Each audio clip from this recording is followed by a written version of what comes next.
Hello, everybody. It's Del Shores. And I'm Emerson Collins, and this is the Del and Emerson Show. Straight talk. But real gay. I did it. I did it right. You did. Hi, everybody. Welcome. Whether you're watching us on Facebook or on YouTube or on Twitter, say hi, share the broadcast. To those of you listening later on iTunes, Spotify, the whole world, hello. We are grateful to have you all with us today. How are you, Del Shore? Oh, just filled with love and gratitude for all mankind. It's just a beautiful day.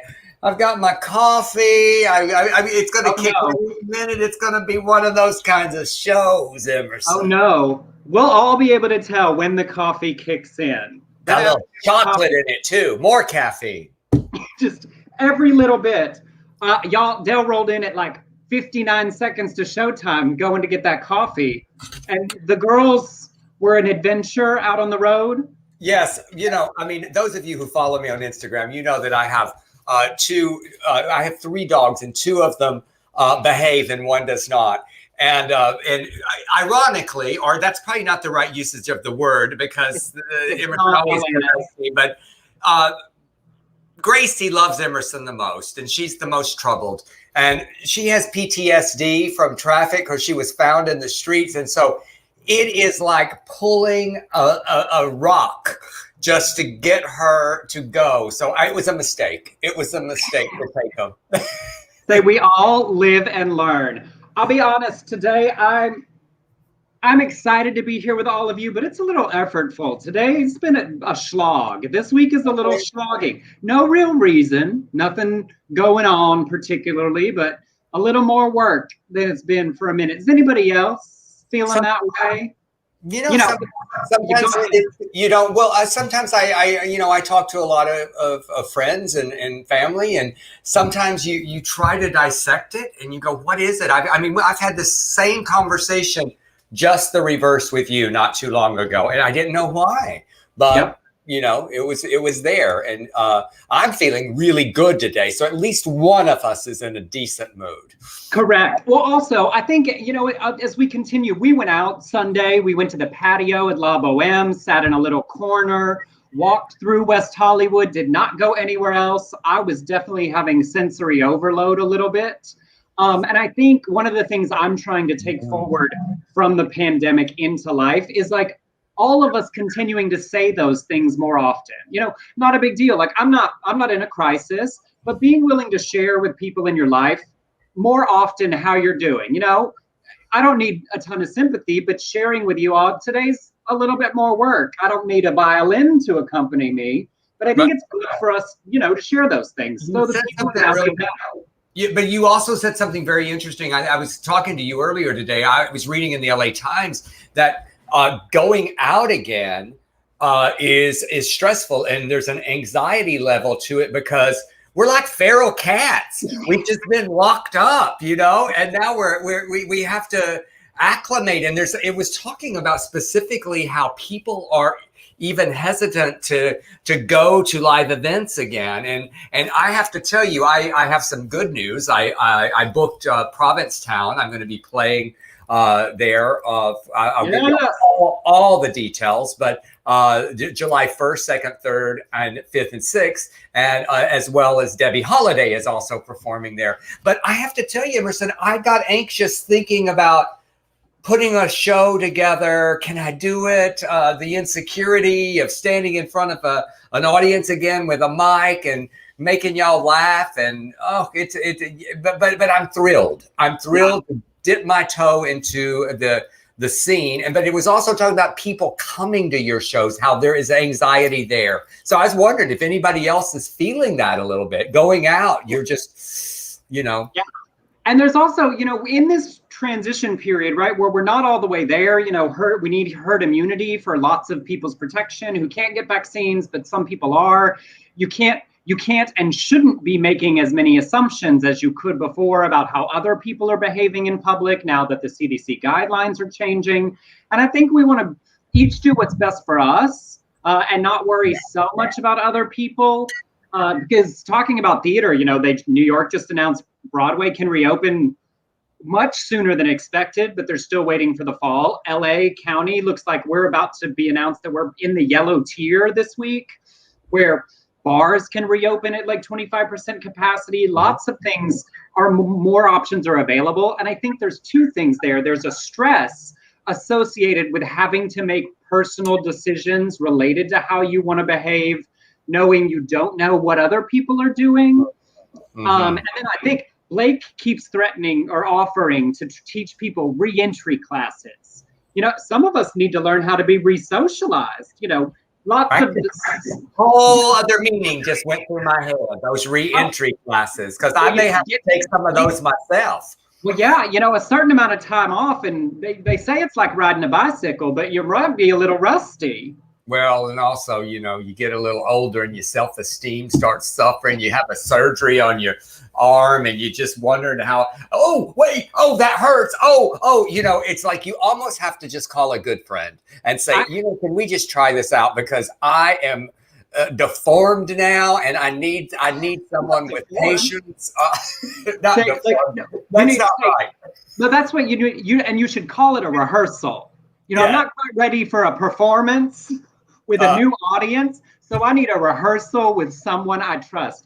I guarantee if you went on YouTube and typed in best sex positions after shoulder replacement surgery, someone has made a video about it. I know who to call. I'm going to call him after this, after the show, and just see.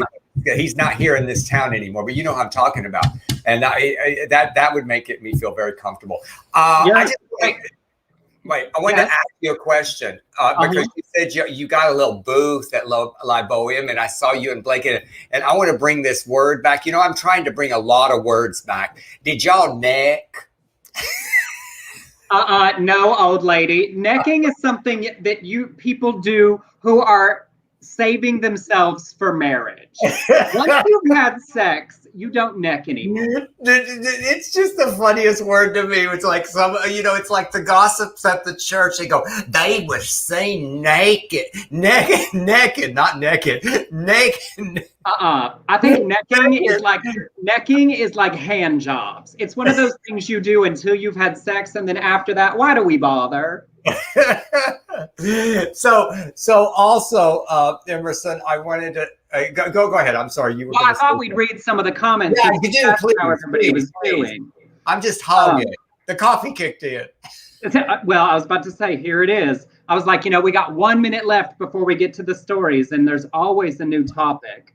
Leanne said, since I broke my ankle and I still can't get a proper amount of exercise, it's getting me down. I can relate. The weight gain got me down, Leanne. I gained about 5 pounds because of my shoulder surgery. I can relate. Erica said, I saw pics from the Rose Room and that was anxiety inducing.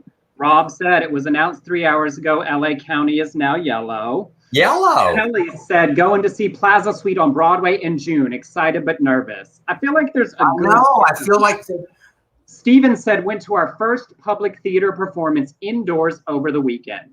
Several theater community folks were there, but it was crazy trying to recognize folks under their masks because, of course, the social distancing and the 6 feet still applies to theater. So I think we're going to see a lot of, we're not across the finish line, and we don't want to be bonkers, but we also don't want to inhibit each other with fears and things we might have learned that we don't need to hold on to. Yes, absolutely. So I want y'all to all go to P-Town with me, though. Meet me there. We'll get over this anxiety. I'm playing the post office, and Debbie's playing the post office. So let's book a trip. Yes, and what we do here is the LGBTQ news and nonsense. One thing before you launch into that first one, James White, the doctoral candidate who gave us the gift of the Jesus foreskin story, saw the show and enjoyed it. And he said, if you want to follow him on Twitter, he's over there. I asked if he had an Instagram and he doesn't, because he's an intellectual. But James White at JWhit, WHIT 107. So go find him and find that podcast and hear him talk about it much better and more professionally than we did. I didn't get that, Jace. I got to follow him. I couldn't write fast enough. All right. Well, that's.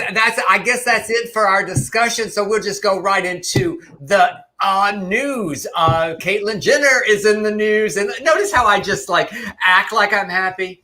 Okay, She was stopped by TMZ Saturday and asked about trans girls playing school sports. Are you ready for this, y'all? After hemming and hawing about not expecting to be asked this out for errands in Malibu, she said, "This is a question of fairness. That's why I oppose biological boys who are trans competing in girls' sports in school. It just isn't fair, and we have to protect girls' sports." So just so you know, in California, legislation specifically allows girls to compete in sports under the gender identity they identify with, and it went into effect in 2004, and there have been no issues.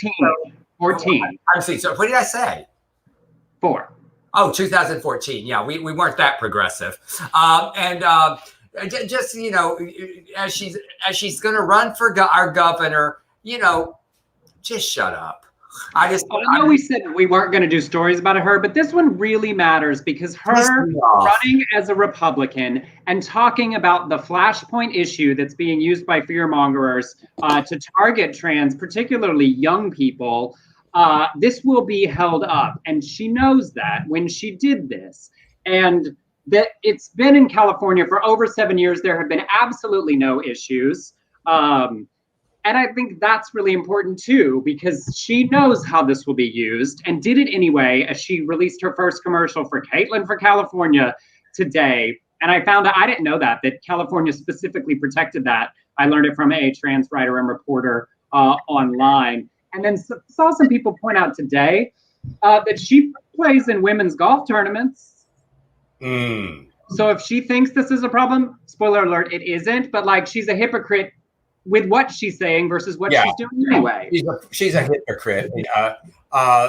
It's insane. It's ridiculous. And you know, I didn't realize I was going to be asked questions when I was out for errands in Malibu. I guess usually when she's out for errands, she runs over somebody. Just the once. Just once. Okay, just once. But that, you know, that's a lot. As Kitty says here, I know women who are stronger than me and can much my ass. Kick. I think she meant kick. It's all about the training. Also, estrogen decreases testosterone, which makes me weaker than a man. And yes, so it's just frustrating that being a lightning rod. That quote will be used by people to justify the legislation we've been talking about. Speaking of legislation, here's the bills rundown. An interesting study. Fox News has aired 72 discussions about trans student athletes since January of this year. That, of course, helps whip up fear among the people that are being asked to be worried about this non-existent issue. And 31 states have considered bills. 5 have signed them into law. And just this past week and yesterday, in Tennessee, their Senate passed a bill that would require businesses to post this warning if they let trans people use the correct bathroom of their gender identity. The sign has to say, this facility maintains a policy of allowing the use of restrooms by either biological sex, regardless of the designation on the restroom. So by allowing trans people to use the correct bathroom, they have to put up a sign that says, we let anybody use any bathroom, to essentially instill fear so that bigots know this bathroom must just be the most dangerous place. And they also just passed their ban on gender-affirming care for minors, and both of those go to Tennessee Governor Lee to sign, and likely will be. But that was a new one. I haven't seen that kind anywhere else. That you basically, I hope that those establishments are yet like, fuck yeah, we'll put up that sign. We want everybody to know that everyone's welcome here, that everyone will be treated respectfully here. And if that is a problem for you, don't shit here. Yeah. And you can pee in the parking lot. And you know what? They should do exactly what you just said. They should add to those, put that rhetoric, put it, and then because we believe in equality, we respect humans, we, love our trans brothers and sisters. Oh, just give it right back to them with their rhetoric. Like you pee in a Gatorade bottle in the parking lot, I guess, if this is a problem for you. And if you have a problem with it, get the fuck out of here. That's what I put if I owned the restaurant. Got that? Yeah. Just like those people in Lucy New York. Yes. Get the fuck out of here. Get out. Yes. And then in other Bills news, in Kansas, we told you Democratic Governor Laura Kelly vetoed their ban on trans girls in sports. Well, the bigot Republicans failed to override her veto by one vote, so it will not pass there. Well, and then in North Carolina on Sunday, a number of organizations got together and marched against the bills being considered in North Carolina. In Asheville, hundreds of people got together to let it be known they are against the two anti-trans bills being considered there. They haven't passed yet, but this is the kind of thing we've been talking about, right? Showing up, letting our voices be heard, financially supporting the organizations doing this work, because if we can stop them before they become laws, it's a lot easier to kill it there than to have to fight it through the courts and let people be in danger while it's on the legal journey. So bravo, North Carolina. And bravo, North Carolina, bravo, all of us who are voting to change these bigots, get them out of office. That's the way we change now. You know, yes. we have to keep them out of office. Sidebar, does it sound like I'm screaming at y'all today? You know, I get nervous because usually Blake goes on a hike or something during the show so that this doesn't ruin our relationship, but he's home today and I'm a little self-conscious about my volume and projection because, you know, it could be an awkward evening. Well, you know, I don't have anybody to get upset at me, Emerson. I don't have anybody here that would chastise me. You have 3 members of a captive audience who can't even interrupt your monologue. How could it be better? Oh, I know it. They're somewhere around here. They're bored with me today. All right. This is one of my favorite stories ever on this show. I just love it so much. Charlie Olivo and his husband in their little friendly neighborhood in University Heights, Ohio, had their pride flag stolen. And they just assumed, like any of us would, that it's just some other bigot, just, run-of-the-mill bigot. So the neighbors were outraged. Everybody was like, they came together and no, this is not our name. This is not who we are. One neighbor offered to replace the pride flag and donated 10 more for those who wanted them. The neighbor said, we kind of live in this time where there's a lot of negativity. I thought, how can we spread a little bit of joy? How can we spread a little bit of light? So good for them for all stepping up. But later that night, Olivo's dog Daisy started barking like a crazy, kind of like my dogs would. And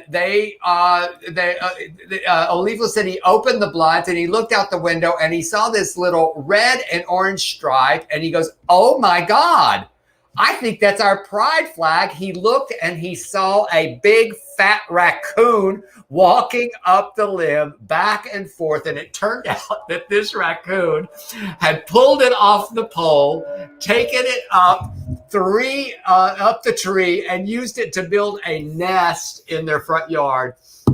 He said it was very heartwarming, but pretty funny, but and it was a good ending. So he can keep the flag. They said the raccoon can keep the flag and the neighbors have all kept theirs too. So how great is that story? I just laughed so hard when I read it this morning. Me too. It's like, because I got to be honest, in our era, if I had one outside my window and somebody took it, I would assume the same. I said, some bigot ran by. I mean, I might think it was a vandal. I'm a little lazy. I wouldn't even bother to probably post about it on the Nextdoor app. But did you post on the Nextdoor apps? No, that's what I mean. I would be lazy about it. I'd be like, they're like $8 on Amazon. Get another one. Of course, don't want to support Jeff Bezos, but sometimes it's what you got to do. I'd just get another one. I love that they posted about it and their neighbor was like, not standing for this. Now they have 10 flags thanks to that raccoon. Yes. Do you ever see raccoons by your house? We have some in our neighborhood here down in West Hollywood. I was walking out one night and I walked down the sidewalk and there was a raccoon that was as big as a Saint Bernard. When I tell you, I stood there and said, sir, ma'am, you have the right of way here. And there were 4. They were running off into the street and back down into the gutter. I was like, that was an incredibly large, terrifying animal, clearly well fed. They're also very, very aggressive. You know my hill very well. Walk down there, and where Leslie, our friend Leslie lives. Not Leslie Jordan. He does not live on my block. And one day I'm just walking the dogs, and they're like there's just three, a pack. I guess it's a pack of raccoons. I don't know. Y'all tell me if it's not right. A pack. That seems right. Anyway, so I said, get out of here. And one of them goes, like mean. They are mean, those raccoons. Okay, a group of raccoons is known as a nursery or a gaze. Or a what? I'm on the Google. A gaze, Gaze. Well, that explains why that raccoon wanted that pride flag. He wanted it for his gaze. I just I just go, keep it, raccoon. I'm not going to bother you. No, angry. But a gaze. I've never heard that before. My cousin Melinda had a pet raccoon when we were kids. They got it when it was really little. She did. Yes, my Aunt Hortense, my Aunt Shorty, and they let that raccoon run in their house. It was just like a dog. But one day that raccoon tore up their couch, just tore it up. Nope. And they said, time to let the raccoon go. A group of raccoon is called a gaze, and this raccoon stole a pride flag. That's ridiculous. Perfect. Look at us. We are now educational programming. We're not. This next story, first of all, I need to preface this. Y'all, I read the stories through the week. I update them because lots of stories go on for several days, and I tend to wait till the stories sort of finish to share all of the pieces at once. This next story, I'm glad I looked at it again right before the show for a new update because I had a very key detail completely incorrect.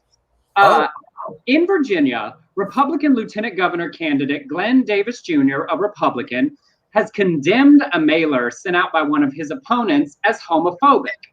It shows Davis at a pride in Virginia Beach in a rainbow shirt with the caption, "Vote No." Now, I'm going to show this caption to y'all because the other candidate's campaign basically said, well, yeah, we just used a photo of him that we got from his Facebook. Where'd he go? Well, he's gone. He's gone. Hold on. And they were like, yeah, we used that photo. It's of him, a little homophobic baiting by trying to associate him with our community. Okay, I want to be really clear in how I say this. He is a straight man. But one version of the story that I read said out Republican, I think. And so I had it that he was not. And that is incorrect. So he is a straight man, but he isn't particularly against our community in comparison to some others, is the best way to put it. So they sent out this photo on the left. Well, then somebody took it and made the meme on the right and sent it out as a text message to a bunch of the delegates to the Republican convention where they will decide on the candidate, saying, help Davis come out of the closet. And did you know Glenn Davis is a gay Democrat? So the graphic, for those of you listening later, says, gay Glenn and men in the girls' locker rooms, yes, votes like a Democrat. So now his opponent has said, well, we didn't make that one. We did not send that one out. But Glenn is pissed, and he is suing some unknown defendant for $450,000 in damages. So see, here's where you're not really an ally if being associated with our community is worth $450,000 in libel or slander and damages. He said, I'm sorry for my colleagues' homophobia, but I don't believe the government has any place in our bedrooms, period.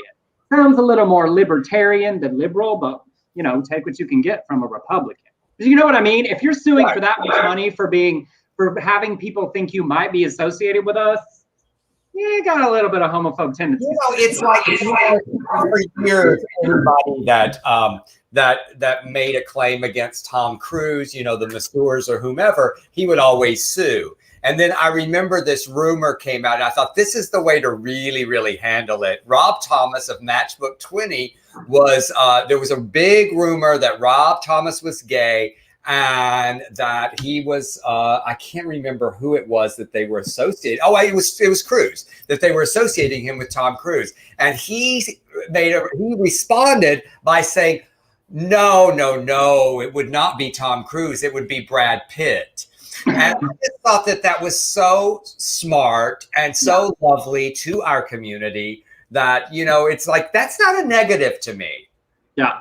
That's not a negative. And I remember when we were doing Southern Baptist Sissies, the first version, there was one actor who was straight, and he was upset about some photo in the publicity. And then the lead, who we love to death, Robert Louis Stevenson, he said, I don't care, because there's nothing wrong with being gay. So if people think I am, that's okay. Yeah. It feels like we are moving more beyond that. There is a version of, if someone isn't, of course it's for them to say, no, I'm not. That's the end of the story. But that earlier thing, the late 90s through the 2000s, where there was like an aggressive need to make sure people knew, I'm definitely not. How dare you? And sue anybody that says that maybe we're moving beyond that need to distance in that kind of way, as if it's career ending or life ruining. To even be falsely considered. I mean, if someone wants to say I'm straight, I'm not going to get angry about it. Yeah, it's. I don't know if you remember this, but when we were doing publicity for one of the stories, I appreciate that you just let that go. Well, I was going to add to it because it was in the same. You mean let it go in what way? In the sense that people might think that I was straight. I mean, but Emerson, after that amazing performance in Southern Baptist Sissies, so many people, I mean, not Southern Baptist Sissies, they all thought you were gay then. But a very sordid wedding, everybody thought you might be straight. Anyway, I was going to tell a story. Let's go on. All right. Let's talk about a prom king and queen. Annie Wise and Riley Loudermilk were voted the best queer couple. The first queer couple, then they could be the best queer couple too, elected to the prom court in the history of Kings High School in Kings Mill, Ohio. A lot of Ohio in the news today.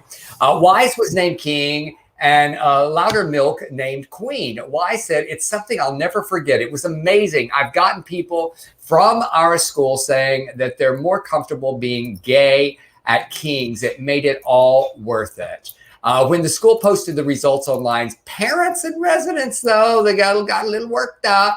And at a school board meeting, one parent said, sorry, but I believe that there are still two genders, a male and a female. I think traditional stands for a queen that has a vagina and a king that has a penis and testicles, period. Now, I really love that they used the penis and vagina at a school board meeting. I know. Okay, what do you imagine this woman running this court? She's going to walk down the row of the like prom king and queen and dukes and duchesses and all the nominees and do like a groin check.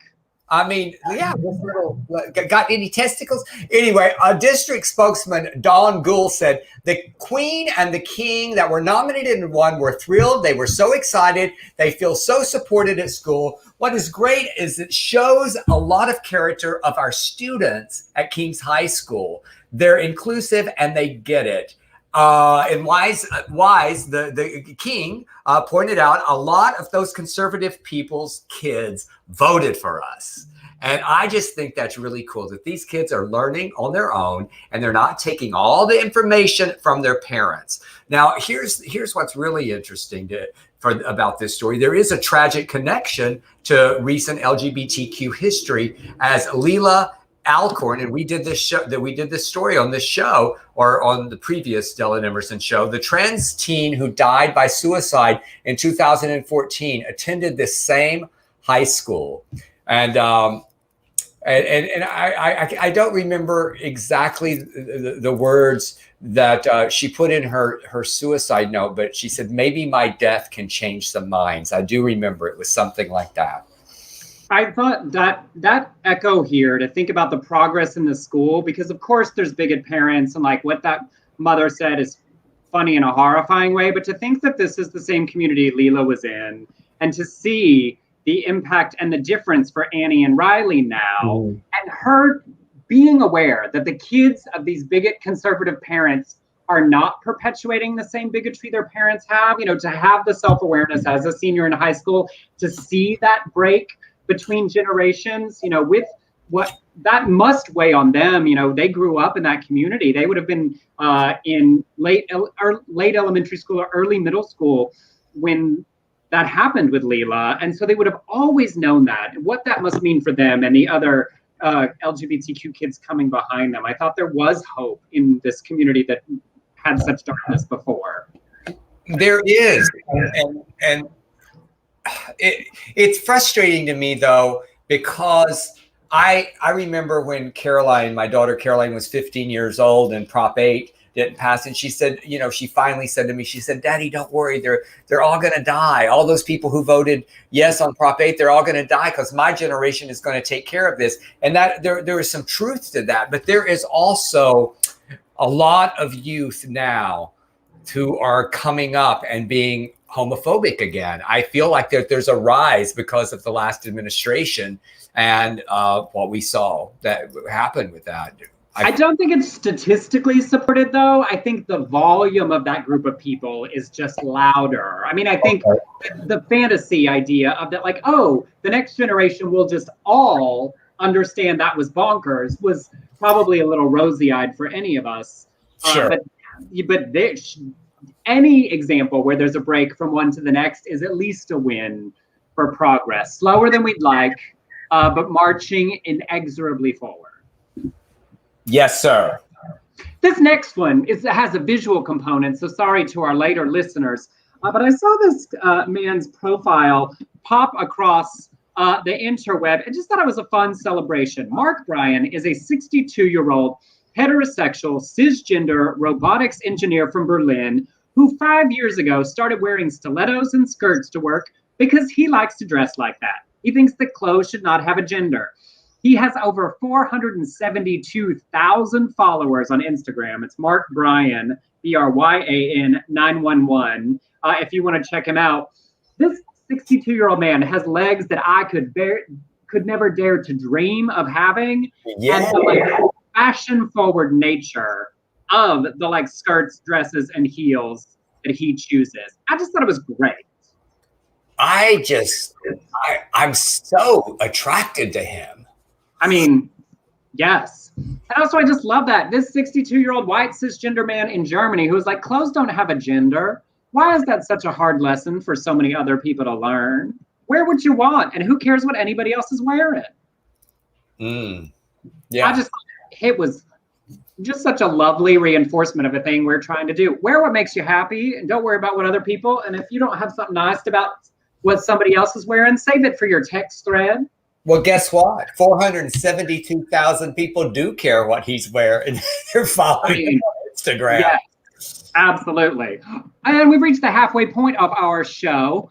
And if you enjoy what we do here on the Dell and Emerson Show and want to support this show we put together twice a week to give ourselves a chance to talk about whatever we want, you can send us a tip on Venmo to @EmersonCollins or on PayPal to beardcollinshoresproductions@gmail.com. It is not required, but it is greatly appreciated.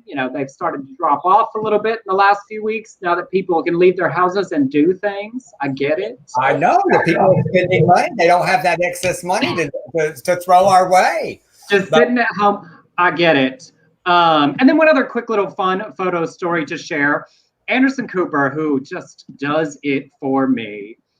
His sweet little son, Wyatt, celebrated his first birthday last week, and he posted about it. This beautiful photo on Instagram saying, "I can't believe it has already been a year. He is sweet and funny, happy and kind, and I love him more than I ever thought possible." Sweet little Wyatt.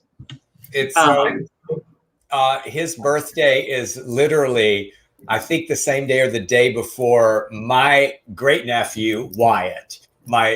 Who turned 1 as well. And that is such a cute age. Yes. Somebody just asked, Arthur asked, who is the beard in the name? Beard Collins Shores Productions is our production company. It's where we produce all of Dell's one-man shows. It's what we produced A Very Sordid Wedding through. And Beard, the third angel in our company, is Louise H. Beard. She's a tap dancer, teacher extraordinaire, a Tony Award-winning Broadway producer. She first joined us many moons ago as a fan of Dell's work and has become a lifelong friend and partner. So she's the third part of our production company. She's our beard. She's our beard, is what we like to say. Yes. Thank you for that question, Arthur, because we love to honor and talk about our third. We are a threesome of producers, and we love Louise H. Beard. Here's a little soccer story. USL, a championship soccer league, started back up, and the Phoenix Rising face the San Diego Loyal. Now, I know it's all foreign. When I was reading this story, I was going, oh God, it's over with sports ball. But the Rising tweeted about the match, and someone asked, when is straight pride night? The Rising official account responded, this is the official account. They responded, we'll let you know when we have an asshole night and we can honor you at halftime. Oh my God, I just loved it so much. Their opponents, the Loyal, jumped in supporting the statement. And also, go ahead, yeah. No, go ahead. Because I have something. I loved it because if you remember too, we did the story last year when they were playing, because the only out professional player currently is Colin Martin, who plays for the Loyal, and they had that kerfuffle with the Rising player who used a homophobic slur on the field. So to see the Rising social media account clap back against somebody trying to pull them into like that sort of homophobia, and then seeing a bunch of other professional teams sort of cheered along is a reminder of watching professional sports leagues really push to advocate and be inclusive. And I just thought that was awesome. I mean, I won't be watching the games, but I will cheer along here. I tell you what I did with my friend Patrick Parker the other day. He sent me some hot guy, and it was tennis. He said, I think I'm going to start watching tennis. And it was a very amazing ass with tight shorts on. And I said, no, you really should start watching soccer. So y'all, if you start Googling, you can find lots of hot men who have kind of lost their balls or their genitalia on the soccer field. It's a fun little game you can play texting with your gay friends. It just slipped out. Oops, it did. A little bit of that. I enjoy lots of still photos from sports related events. But I just, stick to my housewives. That's my sports. That's how I do it. Well, in your drag race, you got me to sign up for I'm paying $4 so I can sit. Emerson is like watching Drag Race just 24/7. It's year round. We just finished the American. Drag Race Australia started this weekend. Drag Race España starts at the end of the month. We've got All Star 6 coming to Paramount Plus. Those are now my sports seasons. It's just where in the world is Drag Race airing? I'm going to start watching that Australia one so we can talk about it. Down Under. For anybody who wants, you can watch all of the rest of the Drag Race versions if you're interested or care in the Wow Presents Plus app. It's like $4 a month, just so you know. It's been a minute since we did international LGBTQ news and some challenges. I always want to be mindful as we discuss our progress of where our community is around the world and what they are facing and being confronted with for awareness, where there's opportunities we can support them either with attention or financially. So in Colombia, there have been these huge protests happening for the last week over new tax reform introduced, and very visible LGBTQ people have made their presence known. There have been several videos showing queer activists on the front lines voguing as a part of this national strike, and a trans woman dancing in a plaza in front of riot gear wearing police. Colombian protesters are angry about the very unpopular tax reforms, along with a number of other serious frustrations from the process of the peace process, environmental concerns, after, of course, the pandemic year of closures and job loss, financial struggles. For many Colombians, the tax reforms are rubbing salt in the wound. And it's always inspiring to see members of our community be on the front lines of protesting on behalf of equity and equal treatment for all people. But here is a clip of some of our community voguing at the front of a protest.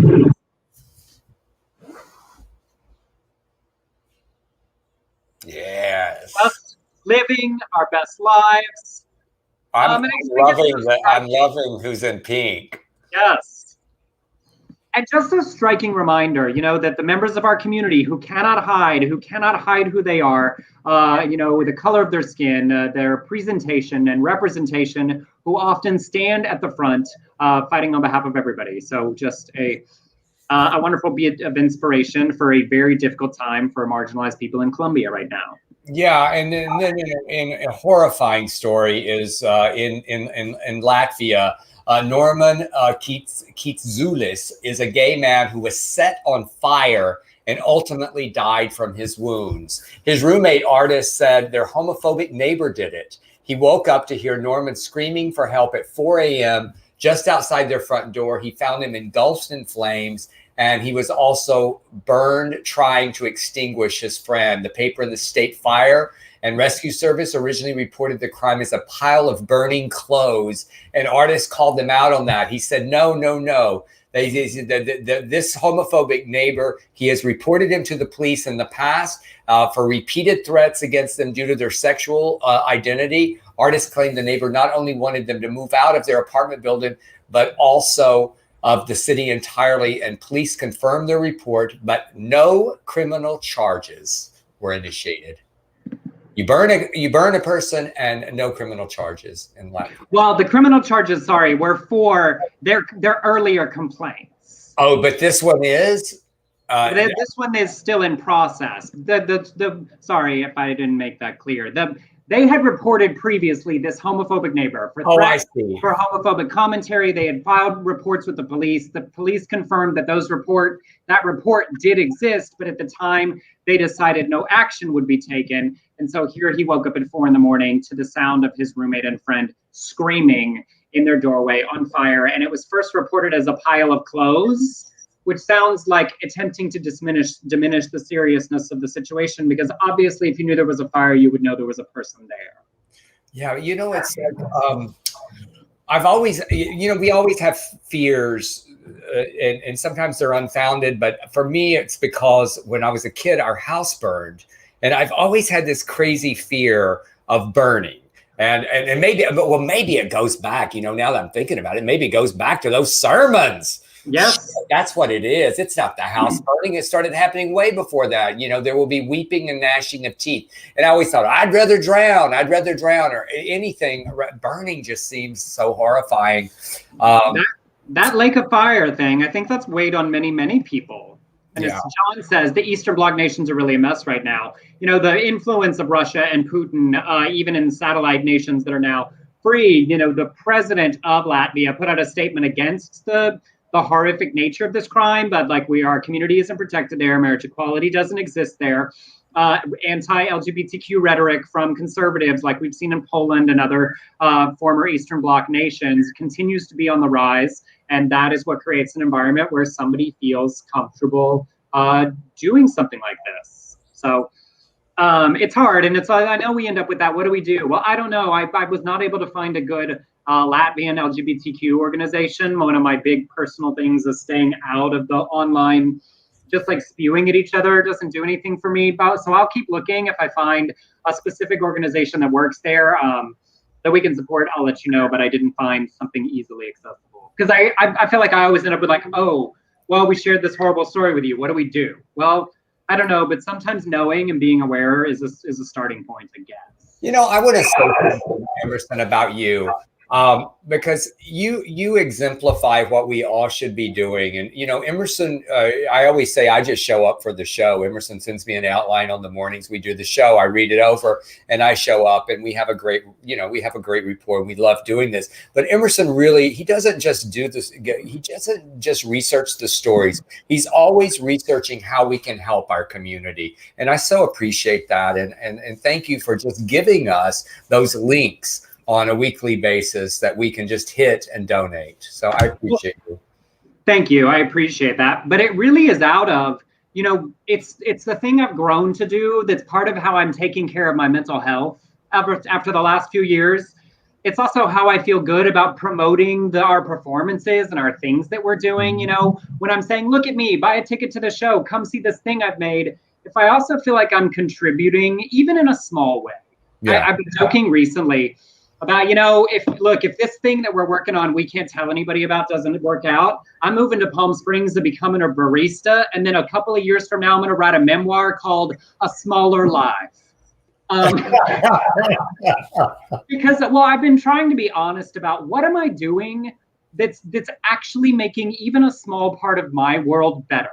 That's not about, I'm not the one running for Congress. I'm not the one doing the big thing, but What's the little things that are really real, that aren't just tweets or Facebook posts? And no shame to people, that is important. There are important things we can do that way, but that stopped being enough for me personally. So it's just these little donations to organizations doing the work. That's a way that then I can say, y'all, please subscribe to our podcast and send me a Venmo tip, because I'm using a little bit of it to do some real good. Well, I have to remind you, I actually sent you an email this week from one of my students at NSU, which I'm very excited because I'm auditioning and directing a play there, and I'm auditioning right after this. But somebody saw Southern Baptist Sissies, and I just want to remind you, Emerson, that your body of work, that our body of work does change hearts and changes minds, and it also heals people who are marginalized and people who don't feel like that they feel like they're alone. A lot of people feel like they're alone. They see your performance in Southern Baptist Sissies. So please don't lose sight that you've changed a lot of hearts and minds, and you've healed a lot of people. Absolutely. And I don't mean, this isn't like, oh, woe is, but it's, I wanted to be accountable for doing a little bit more directly as well. And Erica literally just sent us a link and then just said, oh, wait, that's old. But we'll find something, because that's what I'm doing. What is real world little actions? And I hope some of y'all enjoy. It's also how, I can post on Instagram, look at me in this Speedo and stare at my penis. And then also donate $20 this week to this, the Knights, the organization in Alabama that's working on trans people and people of color, balance. It's balance. Mm-hmm. I'll just be telling you to donate. I will not be posting Speedos, because that'll run people off. It's like, we're all in a growth. I've been trying to remind myself, I'm not trying to be perfect, but I'm just trying to be better. I haven't always done great, and I can do a little better. The more I learn, the more I know. And if something I learn is useful to somebody that tunes in to watch us talk about nonsense and serious stuff, we all do a little bit more together. You should needle point that on a pillow. I'm going to open an Etsy store and start a cross stitch. Look, that's what's next. I'm living on tips, unemployment, and a hope and a dream. All right. Unrelated, moving on. Do any of y'all remember the Promise Keepers? They're real big in the 90s and early 2000s. It was that Christian organization founded specifically for evangelical men. They would have these giant gatherings in stadiums with a mission to fulfill their destinies as godly husbands, fathers, and leaders. They also actively oppose same-sex marriage and social standards that they view as against God's expectation of men.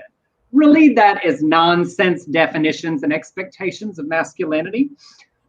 Ken Harrison, the new 2018 chairman of Promise Keepers, they got a new conference this July at the Cowboy Stadium in Arlington. Mm-hmm. And he went on Steve Bannon's podcast to talk about why it's necessary, because, in his words, how quickly we went from homosexual marriage to now men putting on dresses and being called women and playing on women's basketball teams. And where are the Christian men? So what we need to do is call men back and remind us of who we are in Christ. He continued, the world right now is wondering what happened to America. Where are Americans? There's such an undercurrent who are sick and tired of the evil in this country. He blamed threats from the press, public education, and the nonsense the leftists are trying to tell us we're bad people, we're racist, we're misogynists. Well, sir, if the misogyny definition fits. Yeah. Arthur said, Promise Keepers founder, a college football coach, had a daughter who fucked half the team. Promise kept. Now, we aren't going to shame her, because good for you. If I'd been allowed, if it had occurred to me at the time and I thought they were willing, I also would have fucked half the football team. But I was not yet there in my development journey. But I just remember that crap. It's that, be a certain kind of man, and whatever kind of man you want to be, good for you. But if it requires being a kind of man it isn't in you to be, that's absurd. I just think of him coming for Mark Bryan, our good friend from Berlin, wearing his skirts and heels to work, like that's a problem. Like it affects his ability to be a man in this world. Yeah. So I hate that shit. Hate it. Well, hate this one too. This story. This kind of proves that people elect crazy people. In Kansas, State Representative Mark Sansel was serving as a substitute teacher. I guess he needed a little extra money at a high school in his district last week, and students recorded videos of his lessons First of all, he had no control of the students. You watch, if you Google this and you watch this video, it's crazy. So he's like saying, "Make babies. Who likes making babies? That feels good, doesn't it? Procreate." Then he asks, "You haven't masturbated?" Don't answer that question. God already knows. He's very big on the God, and yet he uses the word "fuck" a lot while he's talking to these students and talking about God.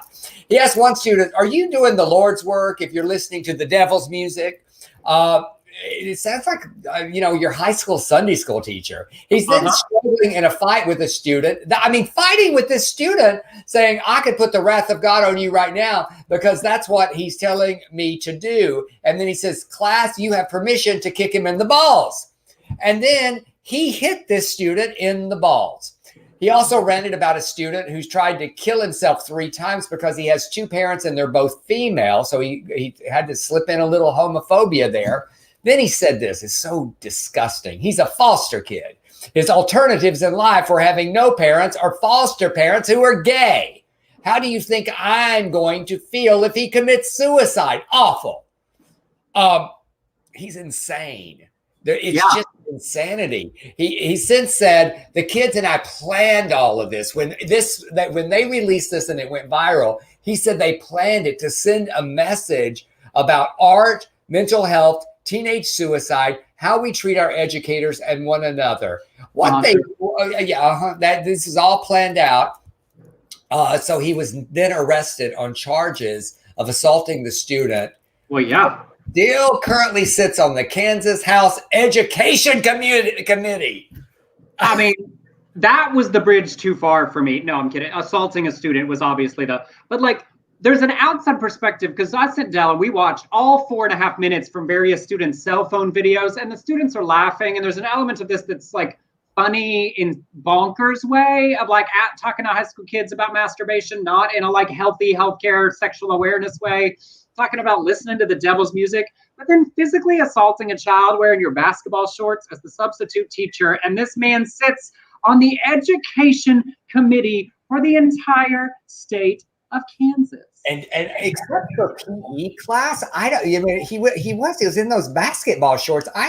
We had some rules at Zapata High School in Texas. We had rules about how you have to dress in the classroom especially for the teachers. I don't think we could come to school in shorts. Be like, "I'm sorry, Toto, you don't need to be in Kansas anymore, and you certainly need to be assaulting a student." Like, this was the most bonkers, like, substitute teacher, like that kind of story actually I've ever seen in the time we've been doing this, checking all the boxes of like weird religion things in school, assaulting a student, and then the lie that he and the students planned this together. Like, they all arrived early for prayer at the flagpole day, and then had a meeting about these, I don't know, sketch comedy routines they were going to work through the day in each class about mental health and religion and procreation and personal stimulation, and then assault. The only thing that made sense to me was that, yes, mental health. I think he's definitely suffering from some. Oh, your laundry is done. I always forget to turn that off before the show. Sorry, guys.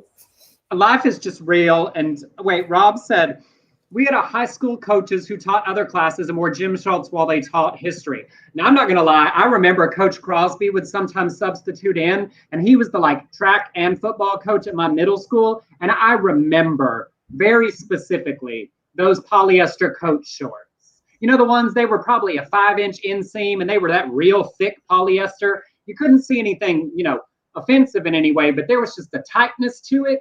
I remember that specifically.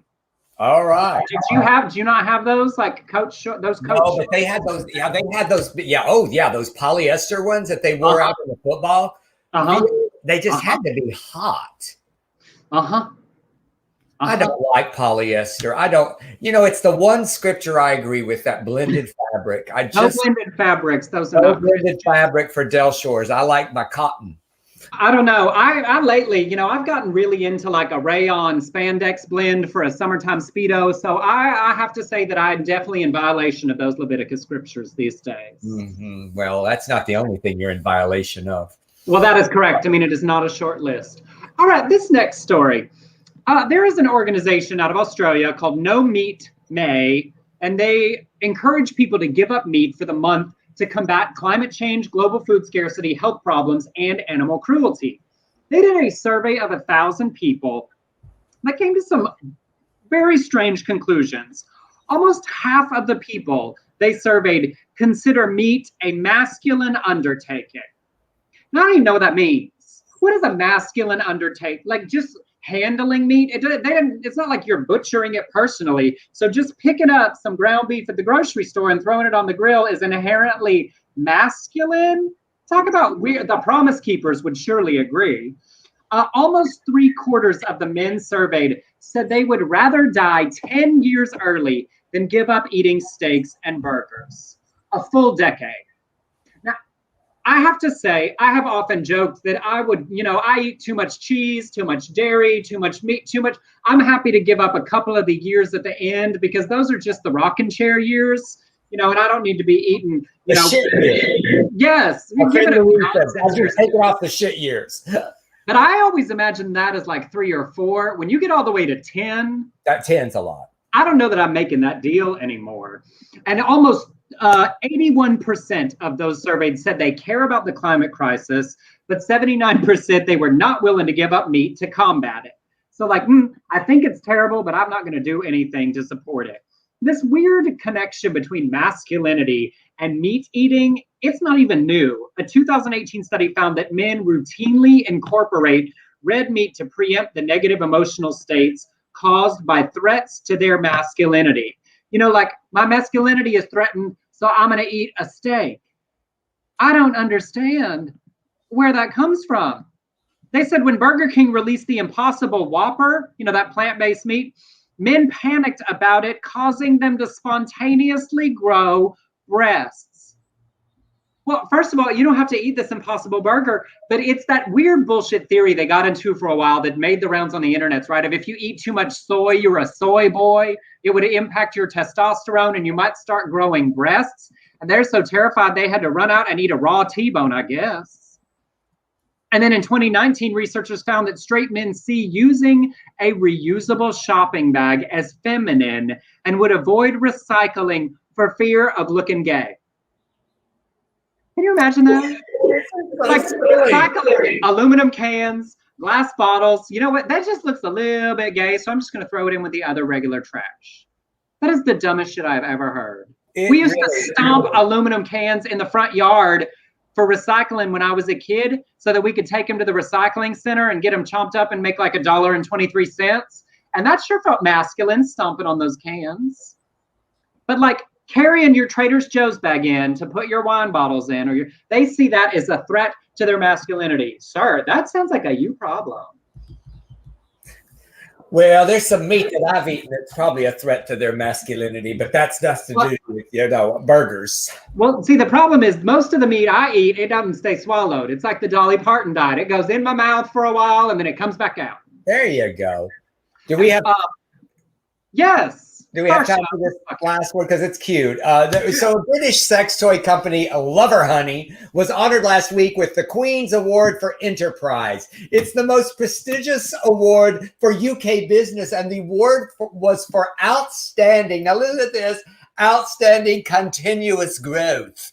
In overseas sales for the last 6 years, they get to fly the Queen's Award flag at their office and use the emblem in marketing for 5 years. They also won in 2016. So they've had a lot of outstanding continuous growth, and I think their customers have too.